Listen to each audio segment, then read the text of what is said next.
The story begins with two girls sitting in a carriage, both feeling a deep sadness. Chains are fastened around their necks as the carriage rolls away from the forest accompanied by a group of soldiers. One girl glances at the other, named Sarah, and quietly asks what she thinks about where they are being taken. With a downcast expression, Sarah replies that she doesn't know. Noticing her demeanor, the first girl points out that Sarah's dress is slipping, revealing a glimpse of her chest. Sarah notices the slip of her dress as well and responds politely, acknowledging it. As they continue their quiet conversation, the soldiers outside suddenly gaze up at the sky, their expressions turning confused and worried.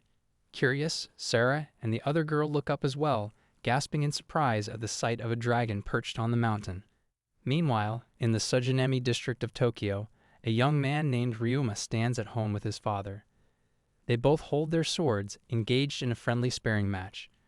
Ryuma's father calls out to him with a loud voice, challenging him to come closer and declaring that if he can defeat him, he will grant him anything he desires. Hearing this, Ryuma feels a surge of excitement and remarks that it sounds enticing. The two of them stand facing each other, each radiating confidence. As Ryuma's father locks eyes with him, Ryuma deliberately shifts his gaze elsewhere to throw off his father's focus.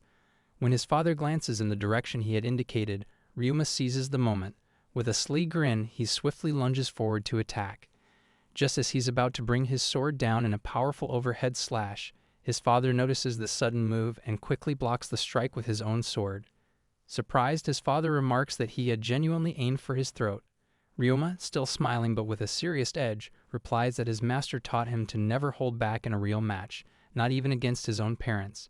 Upon hearing his statement, his father dodges the attack and aims his sword at him, remarking that of course his techniques are all designed to be one-hit kills. He warns him that he should only exchange sword strikes if he's prepared to kill his opponent, adding that this is why such techniques are dangerous. Ryuma, slightly amused, asks where his father thinks he would ever need to use such techniques in Japan. As they continue their sparring, a girl suddenly calls out to them with a sweet smile. Setting some food on the table, she gently reminds them to come over because their breakfast is getting cold. She adds calmly that they both must be having fun every morning, though they often lose track of time.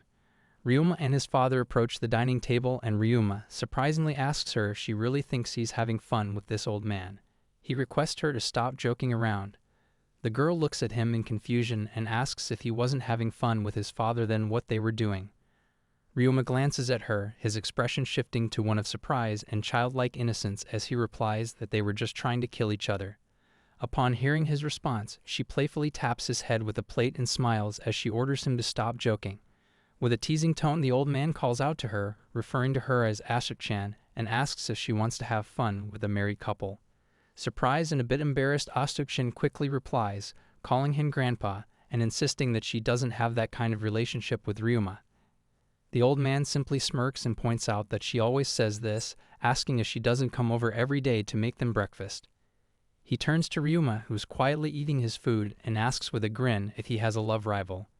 He adds that if he wants to protect something, he must show no mercy to his opponent. With a serious expression, he calls him old man once again and assures him that he understands. The old man, in a strict tone, orders him not to get too full of himself. Ryuma responds by telling him not to underestimate him. As they begin their playful sparring again, Asuk-chan, feeling slightly embarrassed, turns away and calmly tells them she'll head off to school first. After some time, Ryuma arrives at school, and in the corridor a girl named Mikoshiba stops him. She politely asks if he's considering joining the karate club. With a friendly smile, Ryuma declines her offer. Surprised, she assures him that they would always welcome him and encourages him to think about it again. As they continue their conversation, two boys observe them from a short distance. One of the boys nudges the other and points out that Mikoshiba is being scouted once more. The second boy, looking at Ryuma in surprise, remarks that he stands nearly 3 meters tall and has a muscular build. He notes that besides the karate club, he could easily join other clubs like the judo club. He adds that if he were in Ryuma's position, he would probably accept the offer.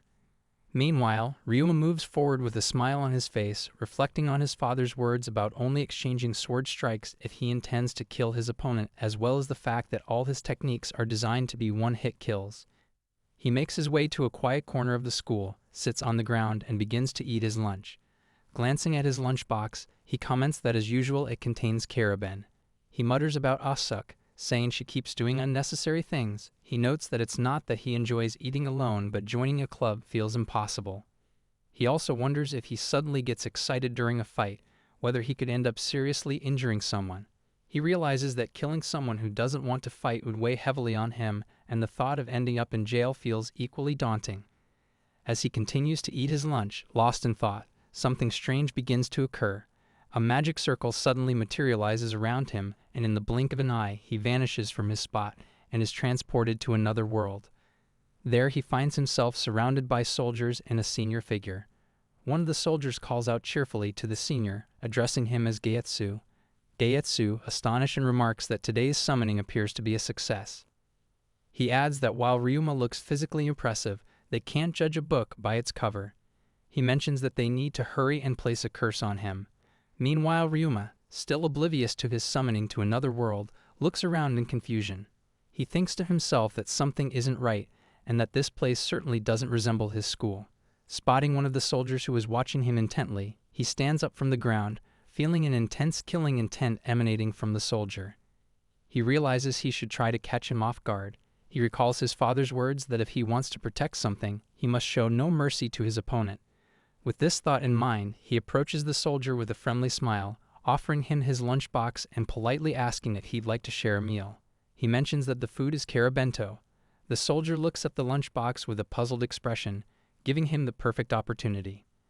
In a swift motion, Ryuma delivers a powerful punch to the soldier's face, quickly follows up by pulling out one of his eyes and using his skills, rotates his entire body to strike the soldier's neck with his arm.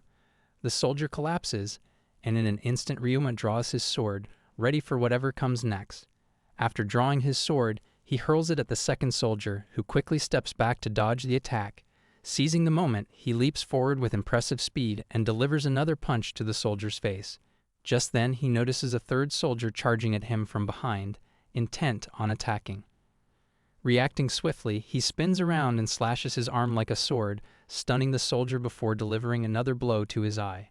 The final soldier watches Ryuma's rapid movements in shock.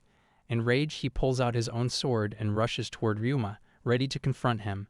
As the soldier approaches Ryuma, he suddenly notices that Geietsu, the senior among them, is doing something unusual.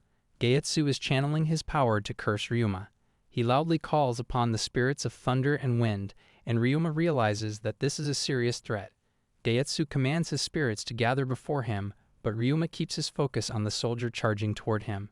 Geietsu then shouts for his spirits to heed his command and crush his enemy. Aiming his magical weapon at Ryuma, he intones the phrase "Bolt Storm," unleashing a brilliant flash of light from the spot where he casts his magic. He feels a surge of satisfaction at the sight of his attack and commands Ryuma to die before him. However, as the dust begins to settle, he is stunned to see that his own soldier has been caught in the attack and defeated. Confused, Geietsu wonders if Ryuma used his subordinate as a shield. While he contemplates this, Ryuma suddenly leaps from the dust and in the blink of an eye delivers a powerful punch to Geietsu's stomach, causing him to vomit blood. Geietsu's gaze is locked in pain as he realizes that his right lung has taken a significant hit. As he kneels down in pain, Ryuma stands before him with a confident and serious expression. He calls him an old man and simply asks where he is now. Geietsu, his face slick with sweat, realizes he can't chant and is unable to use his magic to kill Ryuma. He manages to respond that they are in the west of the central continent, specifically the royal palace of the Otomi Empire. Confused, Ryuma sits down and asks him why he is here. Geietsu bends over in agony and explains that he is here because he summoned him. This revelation leaves Ryuma feeling astonished. Geietsu thinks to himself that he attacked his lung to prevent him from chanting, and he hopes that there won't be any magic in Ryuma's world. With a smile, Ryuma asks his next question, whether he can return to his former world. Observing Ryuma's expression, Geietsu senses a strong killing intent from this warrior and finds himself unsure if he can control him. He begins to contemplate the possibility that taking over the central continent might not be just a dream after all. Conflicted, he wonders what his next move should be. He wonders whether he should tell him that he can return to his former world, but quickly realizes that doing so would lead Ryuma to force him to send him back. He understands that if he reveals the truth, Ryuma will likely kill him. As the mastermind behind Otomiya, Geietsu cannot afford to die here.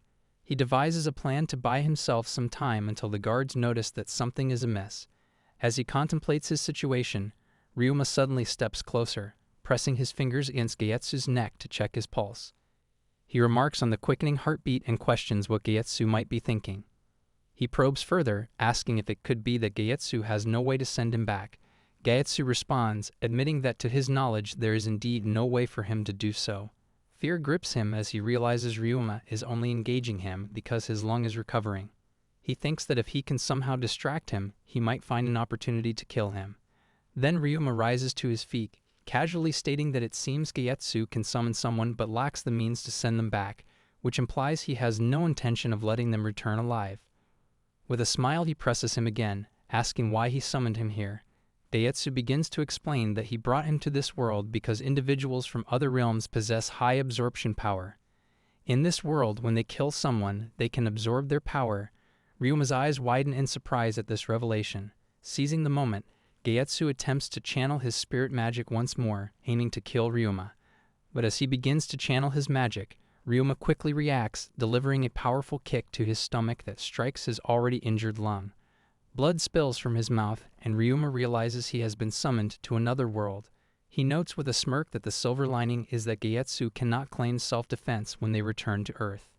Meanwhile, on the other side of the closed door, a girl named Syria stands with her companions, unable to enter. They exchange worried glances, concerned about what might be happening inside. With a worried expression, Syria turns to her soldiers and voices her concern. It's been 2 hours since the ceremony began, and her grandfather still hasn't emerged. Actually, Geietsu is the one she refers to, and her anxiety deepens. One of the soldiers reminds her that the laws prohibit anyone from interfering with the process, emphasizing that summoning individuals from other worlds is one of the most closely guarded secrets. Just as her anxiety peaks, another figure named Rolf approaches her, offering a polite smile. He gently reassures her, urging her to remain calm. Despite Rolf's reassurance, she remains anxious. She questions how she can possibly calm down when her grandfather's failure could have dire consequences. Rolf gently urges her again to try to relax. With a sorrowful expression, she calls him by name and apologizes for speaking to him in such a tone. Rolf quickly assures her that there's no need for apologies, acknowledging that he understands her concern. He adds that their blood relationship makes her worries completely understandable. Suddenly, her mood shifts to anger as she calls upon her spirit magic to control fire. Rolf, taken aback by her sudden change, quickly orders the other soldiers to step back. With an assertive demeanor, she commands her spirit magic to accept her protection and heed her request. She activates her flame blast and hurls it at the door. Rolf watches in confusion, wondering if she really intends to use fire against a steel door, pointing out that such an attack won't budge it. However, Syria swiftly alters her magic using her staff, commanding it to freeze the door instead. As the door freezes, it shatters into pieces in the blink of an eye. The soldiers stare in disbelief, astonished that a steel door could break so easily. Rolf quickly grasps the situation that Syria has employed a clever tactic, heating the door and then freezing it to create a sudden change in temperature that caused its destruction. Afterward, a soldier calls out loudly for everyone to enter. With a commanding tone, Syria turns to Rolf and insists that they hurry inside.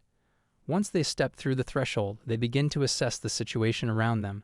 They stand frozen in shock at the sight before them. Soldiers lie scattered on the ground, brutally slain. Suddenly, one of the soldiers calls out to Syria, pointing toward a nearby location and informing her that Geietsu is there. When she rushes over and sees him, her heart sinks at the sight of his injuries. He is gravely hurt, blood pouring from his wounds. Worry etched on her face, she kneels beside him, cradling his head in her lap. Amidst the chaos, another soldier notices that one of their comrades is still alive, albeit barely clinging to life. As the injured soldier lifts his head, he weakly utters the word monster. Rolf realizes the urgency of the situation and insists they need to save him, ordering the others to take him to the infirmary. The team quickly agrees and calls for a stretcher. When the stretcher arrives, they carefully place the soldier onto it. He struggles to say something more, but they reassure him not to speak, promising they will get him the help he needs. With worry etched on their faces, they hurry forward, determined to save him. After a while, Syria stands alongside Rolf and several other soldiers, her mind racing with confusion about what kind of monster could have killed her grandfather. She questions whether the assailant was the leader of the royal magicians and wonders where they might have gone. Lost in thought, a soldier suddenly calls her name. When she turns to him, he delivers the shocking news. The autopsy reveals that all the men were killed by someone using their bare hands. Syria's eyes widen in disbelief. Rolf, equally astonished and perplexed, asks if he understands correctly that all these fully armored soldiers, along with Gyetsu, were defeated by someone without weapons. The soldier confirms this and adds that they found bruises in the shape of fingers, along with several cases where the backs of the victims' skulls had been crushed. Upon hearing this, Rolf's mind begins to race. He recalls the sole survivor's claim that a monster was responsible for the carnage and wonders if that soldier meant the summoned being from another world. However, he quickly dismisses the thought, reasoning that a newly summoned human should be weak at first. Suddenly, another soldier rushes over, urgently calling for Rolf. He turns to him and asks what the matter is. The soldier explains that it's an emergency and they need to head to the infirmary immediately. Meanwhile, another guy named Orlando stands in the garden of the fort, inhaling the sweet fragrance of the flowers with a heart full of appreciation. Two female servants accompany him, quietly attending to their tasks. Suddenly, a soldier's voice erupts from the top of the fort, shouting that a fire has broken out and an area has been engulfed in flames. The soldier first calls for help to bring water but quickly adds that a magician is needed instead. Upon hearing this commotion, Orlando strides confidently toward the scene. When he arrives, he adopts a commanding demeanor and activates his magic. He summons his eternal water spirit, instructing it to heed his request and transform into a dragon. Suddenly, he activates his aqua storm magic and a water dragon materializes before him. The dragon swoops down, crashing onto the flames and extinguishing the fire effortlessly. As Orlando stands in a relaxed pose, he hears Syria and Rolf approaching from behind, calling his name. He turns, surprised to see them both. With a firm tone, Syria demands that he explain everything that has happened here. However, Orlando simply offers her a playful smile, casually noting that he has just put out the fire. Syria, her expression serious, points out that she can see that for herself and insists that he provide a full account of the situation. With a smile and an air of confidence, Orlando replies that he isn't sure how to explain since he just arrived. Syria realizes he is unaware of the situation.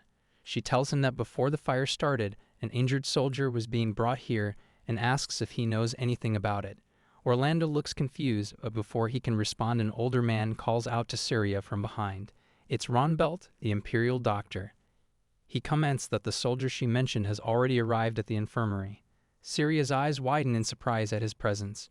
Ronbelt takes a swig from his bottle of alcohol and casually mentions that despite having killed a man named Aaron, that guy who did that is still considered dangerous. Ronbelt begins to explain the situation. He mentions that several soldiers have rushed into his infirmary, carrying an injured comrade on a stretcher.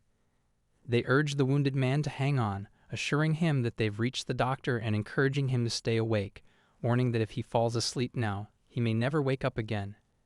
As they knock on the doctor's door, they call out that it's an emergency. Ronbelt opens the door and assesses the injured soldier. Once inside, one of the other doctors, Ronbelt, grabs a bottle of alcohol for himself and calls out to his son, Aaron, telling him that he'll leave everything in his hands from here on. Aaron is taken aback by the situation.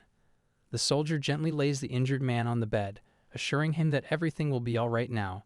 With concern etched on his face, Aaron calls out to his father from behind, urging him to stop, but he ignores him and walks away, clutching his bottle of alcohol. Frustrated by his father's actions, the soldier mutters angrily about Ronbelt heading off to drink again, expressing that he has nothing more to say about it. Meanwhile, a nearby nurse smiles and comments that it's all right, as the young doctor is quite well known despite his age. Aaron then turns to them and requests that they first remove the injured man's armor. As they prepare to remove it, Ryuma suddenly appears behind them. With a swift and powerful slash at his hand, he kills the soldier instantly. The nurse gasps in shock, only to find herself targeted next. Ryuma strikes again, dispatching her in the blink of an eye. His movements are so rapid that Aaron barely registers what just happened. When Aaron finally turns around, he is horrified to see both the nurse and the soldier lying lifeless on the ground. Panic surges through him and he attempts to flee, but Ryuma lunges forward, grabbing him by the neck and slamming him to the floor. Aaron screams in agony, desperately pleading for him to let go. Ryuma offers a faint apology to Aaron, explaining that before he lets him go, he needs to ask a question. Fear flickers across Aaron's face as he asks what he wants from him. With a chilling smile, Ryuma inquires how he can escape this place. Eren, bewildered, asks why he killed the soldiers. In response, he tightens his grip around Eren's neck, his expression still tinged with the false politeness. Apologizing again, he urges Eren to simply answer his question. As he applies pressure, pain shoots through Eren, and he quickly relents, directing him to follow the path on the right. He explains that a gate will come into view once he passes the garden. Ryuma repeats the question, confirming if he meant that to escape. He simply needs to follow the path on the right, walk through the garden, and find the gate. Eren nods, replying with a simple yes. Ryuma casually agrees, but as he stands, he swiftly twists his arms around his neck, snapping it in an instant. With cold indifference, he apologizes for the act. Grabbing a candle, he moves into another room where medicines are stored, muttering to himself that this is the crucial moment. Back in the present, Ronbelt takes another swig of alcohol and explains to the group that Ryuma likely used the fire as a diversion to make his escape. He adds that if they want to catch Ryuma, they'd better act quickly. Hearing this, Orlando, still confused, turns to Syria and asks what's going on and what Ronbelt is talking about. With a serious expression, she orders him to start chanting his magic. She then turns to Rolf, commanding him to gather the royal guard. He nods and moves to follow her orders, but Orlando interrupts again, smiling and saying he doesn't understand the situation. Syria brushes off his confusion, simply replying that it's nothing. From behind, Ronbelt chimes in, advising him to listen to her. Syria turns back to Orlando, more urgently requesting him to start chanting his magic. He politely asks her about the limits of his magic use. She responds that he should utilize everything he has, as the opponent is incredibly dangerous, even allowing him to use teleportation. Understanding the gravity of the situation, he begins to chant his magic. He invokes his spirit, the mighty god of light, Menunos, commanding it to fulfill their contract and grant him the speed of light. As he chants, powerful magic radiates from his surroundings and a magic circle materializes on the floor. Ronbelt watches in awe, exclaiming in astonishment that using such a brief incantation for teleportation is a remarkable feat for a third-ranked magician. Hearing his comment, Syria, with a hint of pride, remarks that of course Orlando is her grandfather's student. She then turns to Rolf and informs him that she'll teleport him directly to the barracks, asking him to prepare the soldiers. He nods in understanding, acknowledging that she will handle getting the king's permission. With a serious tone, she calls over to Ronbelt, instructing him to manage everything here while she arranges an audience with the king. He agrees without hesitation. Orlando once again channels his magic, creating a teleportation circle beneath them. In a flash, he sends Syria directly to the king's chambers. Ronbelt observes the scene, lounging comfortably as he takes a swig from his alcohol bottle, his mood relaxed. Meanwhile, outside the king's chamber, two soldiers stand guard when suddenly a teleportation magic circle materializes before them.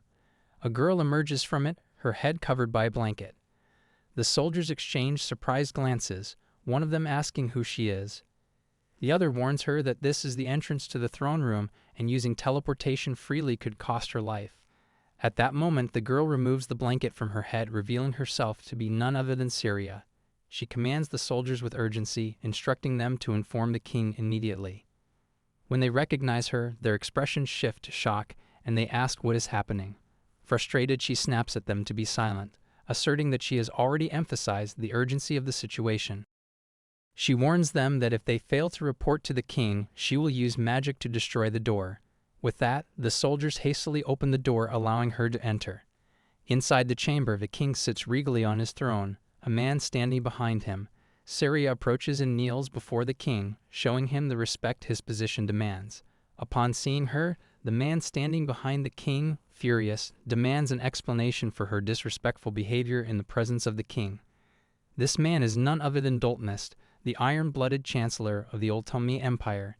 He coldly addresses her, calling her the second-ranked magician, and questions why, if the matter is truly so urgent, the head of the royal magicians is not present. Noticing Doltnist's harsh tone, the king, Ulonal Eisenhar, first emperor of the Ultimi Empire known as the Lion Emperor, remains calm. He interrupts Doltnist with a steady voice and orders him to stop. He observes Syria's urgency, remarks that for her to go to such lengths to request an audience, something significant must have happened. When Doltnist attempts to speak again, the emperor firmly orders him to remain silent. Doltnist quickly apologizes and humbly asks for forgiveness. Turning to her, Lonel grants her permission to speak. Still kneeling before him, she respectfully expresses her gratitude for his understanding. In a clear, composed tone, she formally requests permission to take command of the royal guard. Doltness is taken aback by her request, incredulously asking how a magician could possibly command the royal guard. However, Lionel intervenes, calmly agreeing with her. He states that he will grant her the authority to command the royal guard if she can persuade him of her capability. Doltness' shock deepens at the emperor's words, and he respectfully inquires what Lionel means by that. Turning to her, he also asks about the whereabouts of Geietsu. With a heavy heart, Syria replies that her grandfather, the head magician of the Ultomi Empire, has been killed. On the other hand, Ryuma sits in a cafe, dressed in different clothes, lost in thought as he reflects on the moments before he killed Geietsu. He recalls Geietsu explaining that he summoned him to this world because people from his realm have the potential to become ultimate warriors. Geietsu added that in this world, when they kill living creatures, a portion of their strength is absorbed by the killer. Looking down at his hands in disbelief, Ryuma wonders aloud if that means he has just absorbed the strength of the 4 soldiers he has slain. Geietsu affirms this, adding that if he targets humans, he must kill 1,000 to gain the strength of just 1. However, if he kills dragons, he would only need to slay 100 to absorb the strength of 1. Back in the present, Ryuma comes to the realization that he is indeed in another world. When the food arrives at his table, he begins to eat it casually. He reflects on how discarding his armor outside the city was a clever decision, knowing that those pursuing him would never suspect he is enjoying lunch within the city limits. With a calm demeanor, he acknowledges that it is all thanks to the money he borrowed from the group he killed that he was able to change into these new clothes. Feeling uncertain about his next steps, he is lost in thought when the cafeteria lady approaches him. Addressing him as a customer, she notes that she hasn't seen him before and inquires if he is a traveler. With a warm smile, she places a large glass of drink in front of him. Ryuma is taken aback as he looks at the drink, surprised to see that it's beer. He politely replies that he hadn't requested a drink. The lady, still smiling, explains that since he interrupted her break, he must share a drink with her.